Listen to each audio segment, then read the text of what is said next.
บอลลี่กำลังเดินทางเข้ามาหาอันทางน้องเพิ่นก่อนน้องชาย2 คนเนาะน้องบุญทวีน้องสายฟ้าพี่น้องก็บ่ได้มาเป็นเวลาหลายมื้อหลายวันก็ได้ข่าวว่ามีเรื่องมีราวกันอึกกระทึกนึกนองอยู่ว่าเรื่องอีช่างเรื่องนี่แหละเรื่องประตูนี่แหละ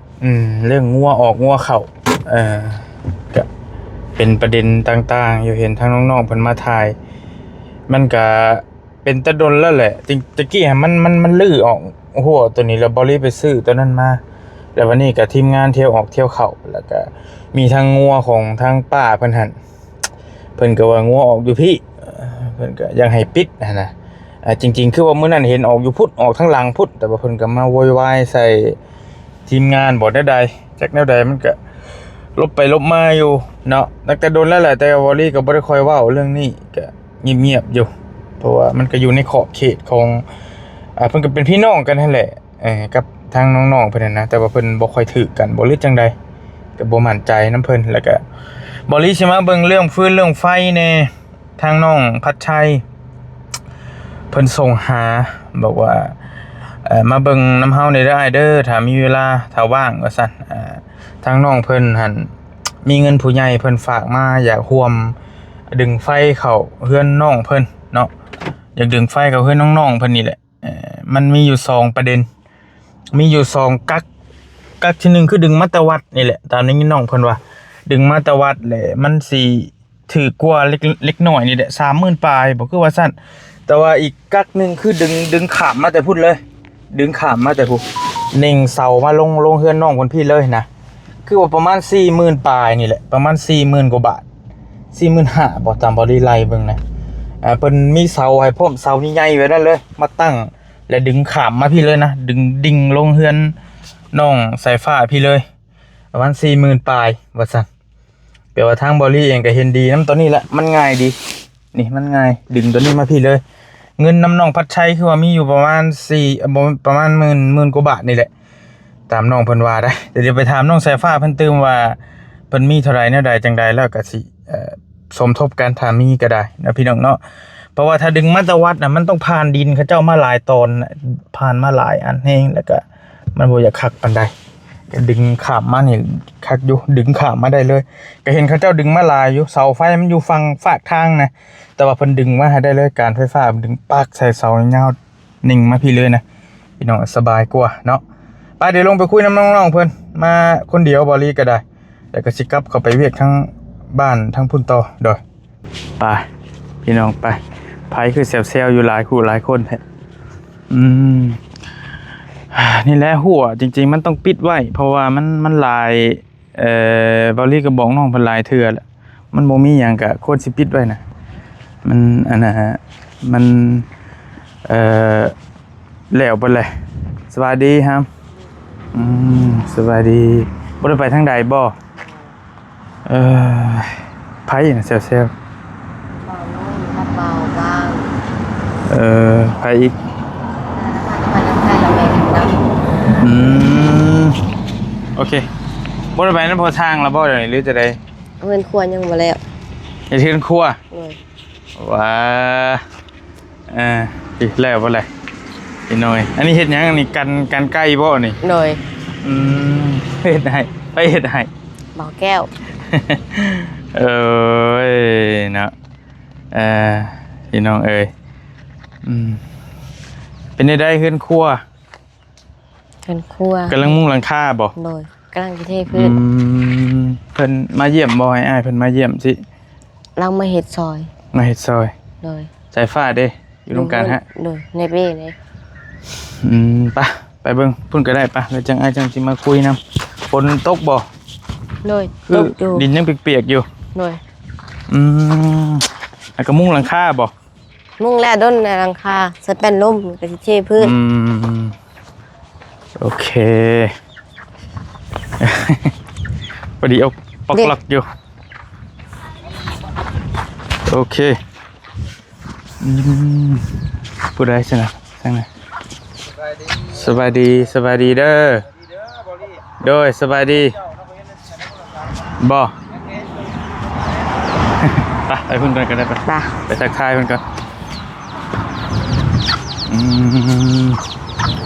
โอเคสบายดีเด้อ สบายดี โดย เป็นตัวจริง เป็นตัวจริงเสียงจริง เอ แล้ว อโดยสบายดีเด้อเจ้าเด้อโดยพากันมาจะโดนแล้วบ่ โดยมาจะเศร้ามานี่เก็บเป็นครัวเพิ่นนี่แหละ โอเคพอใส่เลย ที่เทพื้น พอดีปกล็อกอยู่เนาะ โดย เท่าอันนั้นได้แท้เท่าไอบี้ได้แท้ครับ ไอ้บี้จังน้อยละมา บริมาบ่ มา นี่ จังหน่อย ตอนแรกๆประมาณ เพื่อสิกินหมูกระทะนี่เพิ่นก็ กินหมู มาก ระทะอีกเลยมาดีลีแล้ว ไม่มีอ่ะ โดยพากันมาแต่ทั้งไหนชุดเจ้า มาแต่ต้นน้ำต้น โอ้มาไกลดี โดย ได้ยินแต่น้องเพิ่นเล่าให้ฟังอยู่ว่าไอ้ายเพิ่นมายามว่าซั่นดอกมาแต่ดนแล้วเนาะ โดยมาจะโดนเกือบเป็นอาทิตย์แล้วกับ2-3 มื้อกับเทื่อ เมืองชน มาทางไหนทั้งพี่บ่ เจรหมอก นั่นบ่ลุกขึ้นก่อนครับลุกก่อนจับดีโอเคไอ้ายเพิ่นมาแวะลิ้นน้ำบ่ เขาเป็นไหนฟ้าจะขายกินไล่หมดแล้วลงมาแลเลย โอ้ เฮ็ดเลยมาแวะนี่เหมือนกันเขาเคยใส่ผ้าจับ เส้นหาเฮานี่บ่ จักไผจักยามันหลายคนโดยมันบ่ทั่วบ่ถึงจักทางไลน์ทางเฟซทาง WhatsApp ในก็ถึก แม่เขาไปยูทูบกันเข้าใจอยู่ เฮ็ด YouTube เพื่อนบ่จากซ้ายไปเรื่อยครับ สายทั่วไปบ่โอเคพี่น้องทางเจ้านี่ก็มีช่องเบิด3คนเลยเนาะโอเคชื่อแน่ใดชื่อช่องแน่ใด เตะพ่นชาแนลพี่น้องฝากอินซี่บอลลี่ในเด้อพี่น้องแต่ว่าผมเป็นซ้ายบุญดอกจากซ้ายมียังไปเรื่อย เห็นผู้ชาวก็ถ่ายผู้ชาว แม่ เห็นธรรมชาติก็ถ่ายไปเนาะ นั่งกี่ป้ายอยู่น้องมือเถื่อก็นั่งว่าวผู้เดียวในห้องแล้วแต่นะ นั่งว่าวกับคนเขมรจักอีหยังดอกไปเรื่อยเด้ โอเคสายทั่วไปเนาะกันพ่อซอยคนได้ก็ซอยเนาะ แม่นก็เคยเด้เถื่อร่วมเงินกันเถื่อน้ำท่วมว่าตึกถล่มยังอยู่ไทยกับซอยเลยลาวเขาเคยซื้อเอาฟองเอาเงินไปบริจาคในโรงเรียนเคย โดย แต่เรามีหลาย เต้ยเพาะ คนชั้นเนี่ย เต้ยพลชาแนลภาษาไทยเนาะโอเคผู้ที่ตามเท่าไรเลย ต้นนี้5 กับ 30,000 ปลายโอเคลายเต็มแล้ว 30,000 กว่าแล้วโอเค 3กำลังไอ้นี่อยู่ไอ้นี่เห็ดก่อนคนเห็ดเจอเห็ดแล้วกันเห็ดมันเจ้ากี่เดือน โอ้โดยไว้เต็มได้เห็นเนาะ คือเจ้าเลย ว้าวอีหลี เจ้าอยู่ไทยออกจากงานมา YouTube โดย ผ่านเงื่อนใด โดย เฮ็ดได้ประมาณ2 เดือนผ่านได้ที่3กับดีมีรายได้เข้ามามาเลยก็ได้ซอยขนาดพับไผ่นะ 3 เดือนบ่ 2-3 เดือนโอ้ก็ถือว่าไวเติบได้คนติดตาม 2-3 หมื่นเลยเนาะ ไม่อ่านหลายๆคนไม่ใช่เนี่ยเดือน2 เดือน โอเคโดยเอาฝากไปติดตามทางอ้ายเพิ่นนี่พี่น้องเนาะเต้ยพลชาแนลภาษาไทย อันนี้ก็คือแบบเห็นพี่เบาลี่มาสอนเนาะเห็นแล้วก็อยากมาเบิ่ง ก็บ่คิดบ่พันดอกว่าสิมีสายบุญมีคนมาสอนคนลาวหลายปานนี้ โดย มันก็เป็นสิ่งอย่างนี้เลยมันไม่สิ่งนะแบบเฮาคิดว่าเฮาบ่คิดว่าคนเฮาสิมีน้ำใจล้นหลามขนาดนี้ โดยก็นี่แหละผลงานตัวจริงเนาะยันว่าคือพี่น้องเพิ่นก็บางคนว่าเฮาซอยแท้บ่หรือซอยลิ้นนะก็มาเบิ่งได้เนาะอยู่ทิมทาง เพราะว่าญาติพี่น้องเพิ่นก็บ่รู้จักคนแถวนี้ โดย เฮ็ดอยู่ไทยเบิ่งหมอนี่ต้นนี่ป่ะอันนี้มาซอย โอ้ดังได้คนเบิ่งเป็นเทรล้านได้นี่ผู้นี้น้อยนี่ฮะ อยู่คนละฝั่งนี่อยู่น้อยตอนจำได้ โดย ก็บ่คิดแล้วว่าสิมาพ่อเจ้าบ่ได้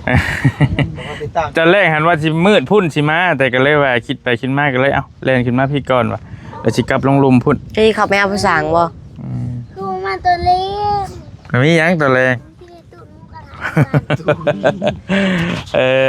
ถาง มาทางอัน เพิ่นก่อนบัดนี้ซื้อแนวใดซื้อช่องเจ้า ชื่อบ่าวนง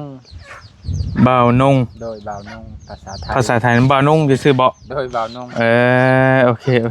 ได้ยินแต่สายฟ้าร้องว่าบ่าวนงเพิ่นมา โดย มาซอยว่าซั่นเพิ่นถามหาบอลลี่อยู่ว่าซั่น โดย พี่น้องเนาะบ่าวนงซื่อๆเนาะ โดยบ่าวนง บ่าวนงภาษาไทยเนาะ ภาษาไทย อืม ไม่ต้องเป็นเชียงกันจะบริกับเรื่อง อืม แต่ว่าโอกาสดีแล้วมื้อนี้ โดยผู้ที่ตามเท่าใดเลย ผู้ติดตาม 4,000 กูว่า กำลังเริ่มเฮ็ดเนาะ โดยก็เริ่มเฮ็ด โอเคเที่ยวไอ้ถ่ายเกี่ยวกับแบบใดสอง เกี่ย เจ้าว กับซอยเรือนี่แหละอ่ะ หาก็เริ่มเฮ็ดดนปานใดเลย ครับประมาณ6เดือน เดือน10พุ่นแหละเฮาก็เริ่ม โอ เฮ็ด เค แต่ โอ เดือน เค 10 บ่ทันพอปีเนาะ โดย ให้ผ่านก่อน โอเคบ่าวนงเป็นน้องไงเนาะบ่าวนงที่ซื่อเนาะ โดย โอเคทั้งเจ้าเด้โดยสวัสดี บ้าง เบาบาง โดยเป็นภาษาไทยเด้อ เบาบางซื่อๆเนาะ โดย บางบ่แม่นบางเนาะบางเบา เอกเด้อ มีแม่เอก โดย สระอางบ่บางเอกบางโอเคเบาบาง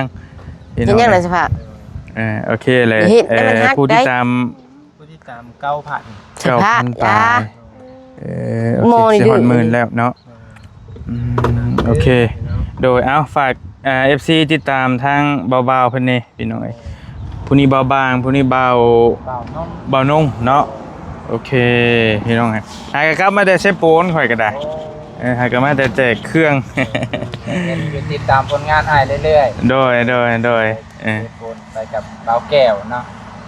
บ่แก้บ่ได้ไปนํ โอ้ ไปกับ ไปผู้เดียว ไปคนเดียว ไปผู้เดียวแล้วก็ไปสมทบกับทีมงานอยู่พุ่นอยู่เหนือพุ่น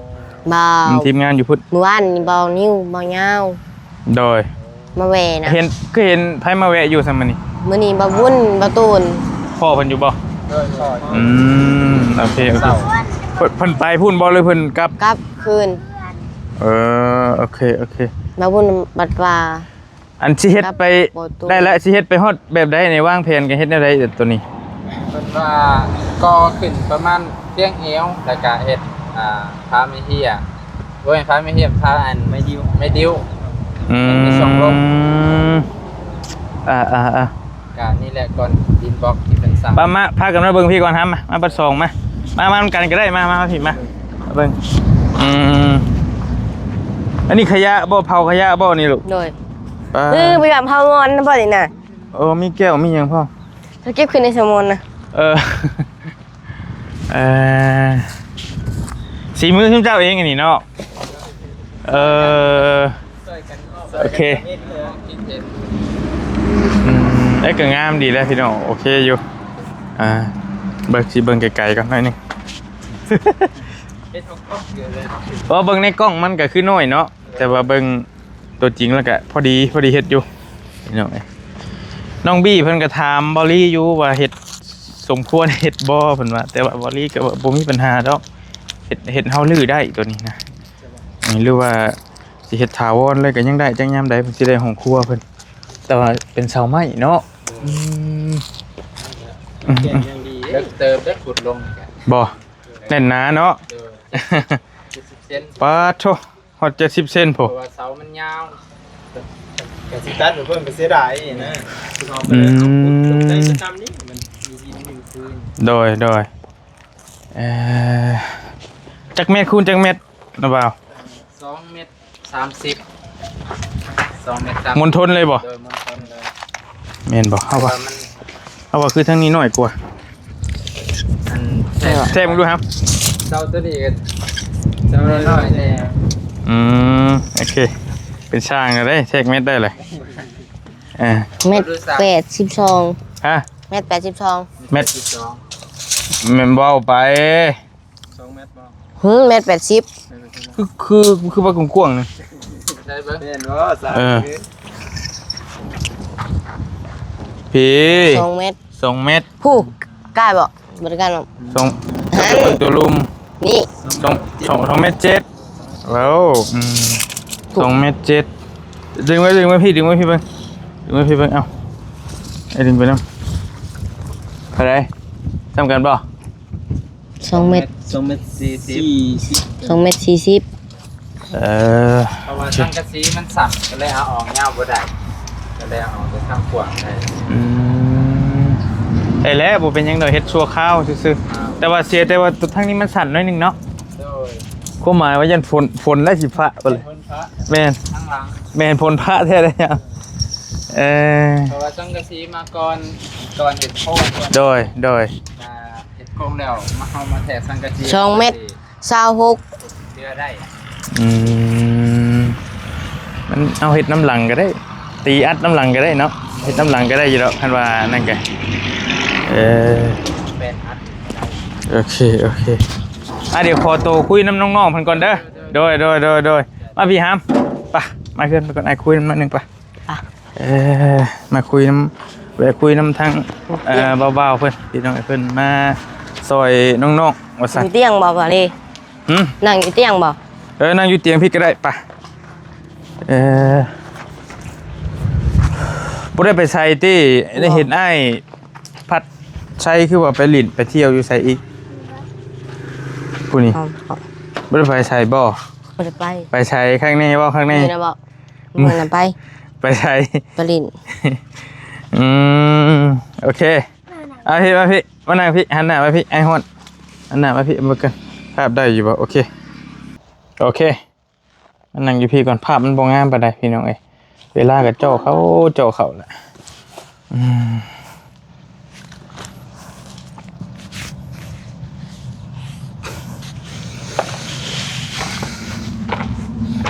มีห้อยไก่เนาะอันนี้นะ เนอะ มีแต่ห้อยไก่อยู่อ่ะสบายดีเด้อพี่น้องเด้อสบายดีตอนบ่ายเนาะบ่ได้พ่อกับน้องๆเพิ่นหลายมื้อหลายเว้นมาแวะหาก่อนมาหาตอนเว้นแน่มื้อนี้ก็ได้พี่น้องเอ้ยย้ำเข้ามาใกล้ๆกันพี่ครับ นั่งขี่ไก่พอดีเลย เป็นนี่ใดเรื่องงัวเรื่องควายคือว่าอึกกระทึกนึกนองอยู่ เลยก็บ่ฮู้ ก็เป็นแบบนี้ได้ สรุปมันออกพี่หรือออกใช้มันเลย ออกเงินเราเอง ออกทางเฮือนเราเองเรามาให้ชุมเจ้าบ่อ้ายเนาะบ่แล้วบ่ทั่วจักเทื่อกับงัวกับควายบ่ได้มีเพิ่นบ่ได้เว้าหยังในตี้บัดนี้ บ่ อืม อะไรได้เถียงกัน เห็นอยู่แต่ว่าอ้ายก็แนวใดก็อย่าเฮาอันนี้น่ะคันบ่จำเป็นนั่นเพิ่นสิแก้หยังมาอีกบัดนี้ปิดไว้ซะคืออ้ายบอกน่ะ โดยห้างก็เปิดเมื่อกี้นี่ มีละขั้วน่ะไปขุดไว้พี่นี่ก็น้องเพิ่นเล่นไปเปิดให้บ่อยากบ่เปิดก็ย่าดอกอ้ายจอดอยู่นอกก็ได้รถย่างเข้ามาก็ได้บ่ได้มีหยังเด้ใกล้ๆนึงจริงๆเฮาจอดอยู่นอกก็ได้นะจอดอยู่ฝั่งพี่ก็ได้นี่มันห่มช่วงบ่ายกันแล้วก็อันนั้นถ้ามันออกทางอื่นก็ย่าแล้วมันออกทางนี้เพิ่นสิที่แล้วเพิ่นก็สิเว้าเฮาอีกหั่นน่ะจริงๆมันข้ามเขตของเฮาเองนะพี่น้องข้ามเขตของเพื่อนของน้องเพิ่นแต่ว่างัวเรามันออกพี่เราพอจะฆ่าบางทีก็ให้แบบมันบ่มีเหตุผลเนี่ยมันก็เลยบ่อยากงามปานใดอันผู้ให้ก็จริงๆแล้วมื้อนั้นงัวออกพุธ โดย เรามาให้ว่าออกพี่เนี่ย เลย ฉันอ่อยมันมี2ส่วนนะ อันนี้เฮาก็เปิดเข้าเฮือนเฮาเองนะเฮาอยากปิดอยากเปิดมันก็เรื่องของเฮานะตัวนี้แกแต่ว่ามันผัดคือว่าบ่มีเหตุผลก็แล้วผู้อยากให้ไปอันแล้วมันโอ้บ่คักปานใดพี่น้องเอ้ยให้เราเฮ็ดหัวของเราเองซะผู้อ้อมของเราผู้เขตเราอันนี้หัวเขตของน้องเพิ่นแต่ว่าบ่แม่นของเจ้าเฮ็ดแม่นบ่ เลย แล้ เราเฮ็ดก็บ่แม่นนาบ่าว วบ่าวอีกผู้หนึงเฮ็ด โดยนาบ่าวต้นคายกระแล่ม ตัวนี้ดินแล้วบ่ บ่เขาจะได้หัวอ้อมนี่ บอกกันได้แล้วในหัวอ้อมมันดินผู้ขายกระแลมบ่ บ่ ตัวนี้ ดินหลายคน ฮะ ดินรวม ดินยังบ่ทันแบ่ง อันนี้ได้ โดย ตัวนอกนี่ได้ ตัวนอกนี่บ่แม่นจักดินไผ แต่ความหมายว่าดินในข้ามเขตนี่นั่น ดินรวมหมด นั้น เลย ดินรวมหลายคนทั้งพี่ทั้งน้องชุมเจ้านี่ โดย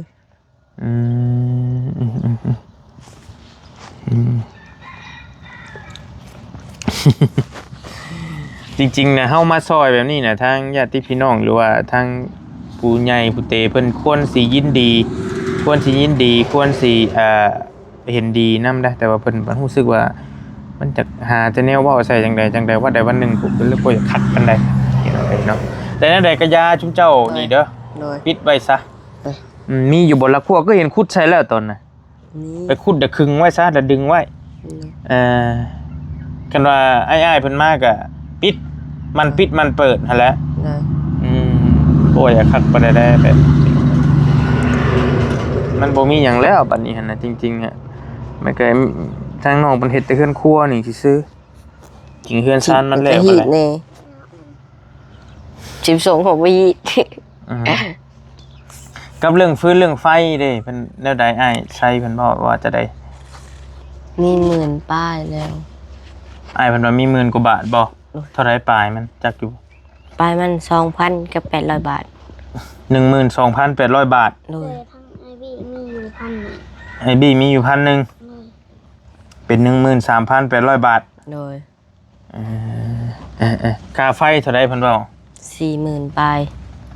เท่าไรปลายมัน ป้ายมันบ่ฮู้ ปลายมัน 9,000ก็บ่ว่าอีกเด้ ป้ายมันประมาณ 4,000นี่บ่คือว่าคันดึงมาทางพุ่นเสียให้อันค่ายังว่าตาขายบ่4,000 ใครว่า ตาขายบาท 4,000 ห้าภูมิ ถ้าไปถามกับไอ้เพิ่นใส่เอาว่าให้เท่าใดก็ได้เขาให้เขานะ ให้วัดนะ แม่น ให้พันกี่ ถามในบ้านบ่ ถามคนในกงโลในบ้านเท่านั้นถามเลขาบ้านนำพอเฒ่าตัวถามก็เจ้าตอนน่ะเด้ ตุ้ยนะ เพิ่นว่า ไปถามอยู่ของการบ้านผู้ หาพันกี่เดี๋ยวว่าเดี๋ยว เพิ่นมาให้เท่าไรก็ได้บ่ โดย ให้เท่าไรก็ได้ค่าหม้อแปลงนะ โดย แล้วเฮาต้องเสียค่าหยังบัด แล้วก็นิ่งไว้เลย ไม่ใช่หนาเขาเลยไอ้ เฮาต้องเสียค่านิ่งมานี้อีกติพาดินเขาเจ้ามาให้แม่นบ่ครับ ทางหน้าตามหลักเก่า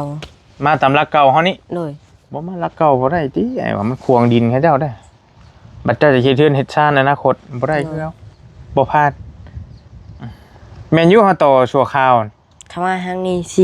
40,000ตั้งหลักมันมาตั้งอยู่นี่เลยเขาบอก ดึงมาแต่ฟังพุ่นเลยแม่นบ่ โดย งับมาเลย โดย มาตั้งหลักหนึงบ่ โดย หลักสูงๆไว้นั่นเลยนะเบิ่งทรง โดย นี่ แม่น ลักใหญ่ๆเลยนะ ลัก พี่น้อง ปู คือวอลเลย์บอลเนี่ยดึงข้ามทางมันนะนิ่งซิ่งเขามาเฮือนน้องคนนี้เลยบ่ต้องได้ผ่านดินพายผ่านแต่ดินน้องคนนี้ลดหลอนเลย แต่บอลลี่ก็เห็นดีน้ำตัวนี้ถูกต้องแล้วการไฟฟ้าเพิ่นสิมาดึงลงให้เองเลยนะผมหมายว่า โดย ต่ำลงนี่เลยได้น้องเพิ่นส่งให้บอลลี่อยู่นี่กงเตอร์ค่ากงเตอร์ค่าอีหยังเพิ่นไล่มานี่เนี่ยนี่เห็นบ่แล้วก็มีตัวนี้ค่าเสาดินชุดแพนพร้อมเบิดนะเบิ่งชงนี่ค่าแห้งค่าสายไฟอีกค่าชุดภายในเฮือนเสาปูน12เมตรผู้ใด อันทันดอกไผ่ในเฮือน9ดอกบ่แม่นบ่ แล้วว่าบ่ โดย ติดให้แบบเต็มครบวงจรเลย โดย เดี๋ยวนะ รวมนี่ประมาณ 40,000 ปลาย 45,000บ่ไล่กับน้องพัดชัยมื้อน่ะ 40,000 ปลายนี่แหละนี่เพิ่นส่งมาให้เบิ่งอยู่ตัวนี้เด้ตัวนี้เอาตัวนี้เลยพี่น้องบ่ว่าตัวอื่นเป็นเสาดินเอียงพร้อมนะบ่รีเห็นดีนํตัวนี้แหละเพราะว่าก็ตอนนี้ก็อ้ายเพิ่นก็มี10,000 ปลายเลยเด้มี12,000 13,000เด้เฮาก็ยังอีก 30,000ปานนั้นแหละ 30,000 ปลาย 30,000น้อยๆนะดึงข้ามมาเลยเห็นหลายคนอยู่ที่เฮาผ่านมาในถนนหนทางก็เห็นเขาเจ้าผ่านดึงสายไฟข้ามทางมาได้อยู่มีหยังกับการไฟฟ้าเพิ่นจัดการเองเบิดได้เพิ่นดึงให้เบิดแม่นบ่เพิ่นเฮ็ดจังสายหยังกระเพื่อมนะ ลม บ่ลมบ่ โดย น้ำมันตี ลมมัน ก็มีหลายคนถามอยู่ก็คือว่าแม่ใจดีใจนี่ก็นั่นเพิ่นก็ถามมาหลายคนอยู่เพิ่นว่าอยากซอยผู้เล็กผู้น้อยยันว่าพี่น้องก็บ่จักกันนะอันนี้ฮู้รายละเอียดแล้วถ้าว่าไส้เพิ่นถามมาแล้วข้างในแล้วว่าให้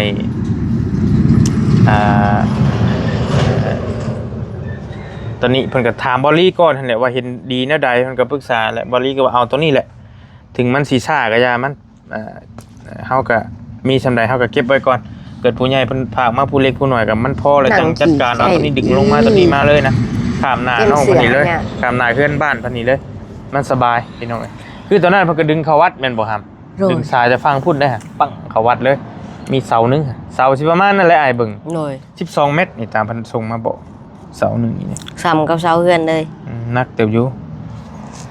เสาในภายในเฮือนเสาปูน12เมตรบ่ได้อันนี้4เมตรบายมันสูงเลยตัวน่ะ สูงบ่ เสาเดียวปอ12 เมตร 12เมตรมันสูงเพราะมันต้องเผื่อรถเผื่ออย่างนี้ เพื่อรถใหญ่เนาะ เผื่อรถใหญ่นี่ แค่รถแม่ตุ้มชน ประมาณนั้นแหละก็ลองเบิ่งพี่น้องตอนนี้มีงบอยู่13,000ปลายหรือว่า 13,000 ปลายๆยังขาดอยู่ประมาณ 2-3 หมื่นประมาณ$1,000นะประมาณ1,000นี่แหละเบ็ดเสร็จเพิ่นจัดการให้เบิดรวมดอกฟืนดอกไฟรวมกระดอกกระดานแต่ว่า โดย มีเบิดนั้นเนาะพร้อมเปิด ด้านของไฟของมันเลยเพิ่นน่ะ โอ้คักแน่ดีรอ อืม คู่มือนี่จะก็ใช้ไฟเท่าบี้แล้วติ เอ้ย ไปก่อนวันนี้แหละคันว่าคือตัวนั้นแล้วมันใส่ตู้หยกตู้เย็นบ่ได้นะพี่น้องมันก็ยากอยู่ เปิดพัดลมเสียบมันน้ำร้อนก็บ่ได้ ก็สมมันนั่นแหละคันมันเดทสิก็พอได้ เสียบมันน้ำร้อนบ่ได้เลยได้ อืม ได้แต่เปิดพัดลมมันน้ำร้อนมันแห้งนี่มันใส่ไฟ พากันกินข้าวกับยังมื้อนี้ ปีงชีนแห้ง ปิงชิ้น ยังอยู่บ่แนวอยากแนวกิน ย่างไข่ซองแตะ ยังไข่2แตะหนึง มีแค่ ไอ้ก็ซื้อมาให้อยู่แตะหนึงอย่าบ่ไปฝากผู้อื่นบ่ ตูด ฮะ ตูด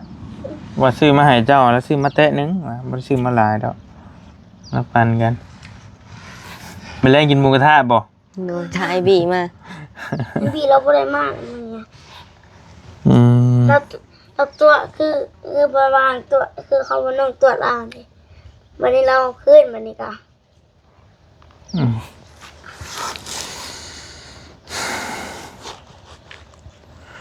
ป้านั่นเด้อเด้อหำเด้อ โดย มีแต่พยายามล็อกหัวเรื่องหัวกัน โดย แต่เพิ่นเว้าหยังก็ย่าแล้วบ่ต้องเถียงเพิ่นปล่อยเพิ่นเว้าผู้เดียวเพิ่นลด เที่ยงได้บ่เนาะบอกว่ามาเที่ยงได้เขาเว้าเอาว่า จักว่าไม่เข้าไปเข้าใจเพื่อน ป้าไปเอานี่มาให้นี่เอาไข่กับอันนั้นไปเอาชื่อมาฝากป่ะนี่แหละพี่น้องเสาไฟอยู่ระหว่างตรงข้ามมันก็ไกลเติบได้ดึงมานี่ก็ป้อสายมันนี่ก็เติมนึงอยู่ป้ามามันค่ำแล้วสิพาไปทางอื่น เมื่อบ่ เสาจักสิแม่นอยู่ระหว่างได้เสาหั่นเนาะ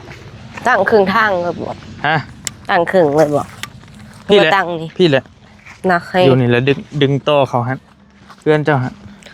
นี่ละเอง วัดคันวัดแหละอยู่ เฮ็ดยังไงพ่ะ พี่น้องเอ้ยทางหลังอยู่ทางหลังหรออยู่ทางหลังฮะโอเค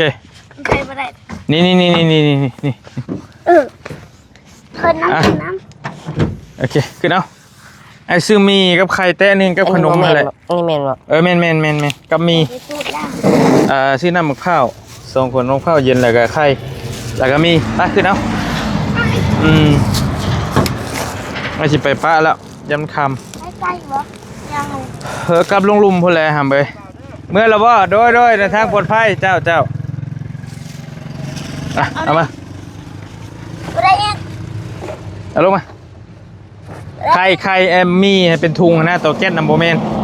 โอเคได้แล้วเซิร์ฟไปไฟอยู่ดีมีแห้งเด้อ ขอบใจเด้อ เอาอันนั้นมาอันนี้ เงินทองกันยังพอได้ใช้ได้สอยอยู่ตี เอาเลือก1,000 มันยังเหลือแสนหนึ่งค่ะ ยังเหลือ100,000ก็ยังเหลือ1,000เอ้ย ไปดีค่ะ ว่าจะเอาประหยัดไส้อะไรทำเลยอันใดก็ได้ล็อกไว้จริงๆนะฮะเอามาไว้ซะมาขุดอีกอันนึงอันนี้ฮะยังมันเป็นปัญหาอีกมันจะบกคักแล้ว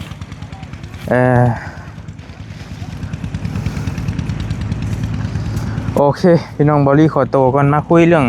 มาถามไทยเรื่องไฟฟื้นไฟฟ้าเรื่องอย่างต่างๆเพื่อนนั่นแหละก็บ่มีปัญหายังมีแต่ยังเงินบ่พอแหละเงินพอแล้วแม่นเฮาดึงมาได้เลยชิวมาอาจจะฟังรักอยู่นี่แล้วเน่งเขาเอื้อนไปได้เลยนะสบายๆอยู่ดีมีแห้งโชคมาร่ำรวยเจอกันใหม่คลิปหน้าเด้อพี่น้องเด้อสำหรับคลิปนี้สบายดีอยู่ดีมีแห้งโชคมาไปก่อนบ๊ายบายพี่น้อง